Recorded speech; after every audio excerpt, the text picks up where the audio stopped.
आयुष्यामध्ये फक्त जिम पुरेसी नाही. मन स्वच्छ नसेल तर शरीर कमजोरच राहणार. आपण रोज वर्कआउट करतो, डाएट क्लीन ठेवतो, पण मित्रा एक सांगतो, मनात राग, द्वेष, अस्वस्थता असेल तर प्रगती थांबणार. कारण रोज व्यायाम करून आपण शरीर सुंदर बनवतो, पण एका गोष्टीचा विसर पडतो, ती म्हणजे आपल्या मनाविषयी. आपण आपल्या अंतर्मनात स्वतःसाठी कधीतरी डोकावून बघतो का? कारण होतं असं, आपल्याला आपल्या मनात इतरांविषयी चांगल्या भावनेची जोपासना होणंसुद्धा गरजेचं असतं. दिसणारं बाह्य शरीर तर आपण आपल्याला सदृढ किंवा सुंदर बनवतोच, पण त्यासोबत मनाला सुद्धा सुंदर आणि सदृढ बनवायचे आहे. होतं काय, अचानक आयुष्यात भयावह परिस्थिती उद्भवते, तेव्हा आपल्या मनाची कसरत होते. परिस्थितीवर चढून जायचं की ती परिस्थिती आपल्या अंगावर घ्यायची.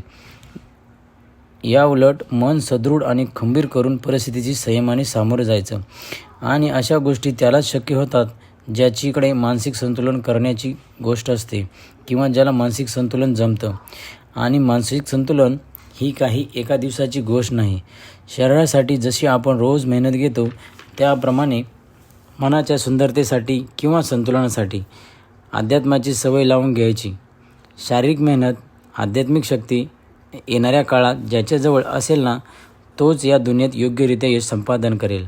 आणि मित्रा, माझा उद्देश आपल्या सर्वांना अजय व्यक्ती काय विचारसरणीचा असतो किंवा असेल ते समजून सांगणे आहे. त्यासाठी आपल्या मनाला साधनेत आणि शरीराला मेहनतीत गुंतवून घ्यायचं. तेव्हाच मित्रा आपलं जीवन संतुलित राहील. कारण फक्त घाम नाही तर नामजपही हवा आहे. तेव्हाच खरी ताकद तयार होते.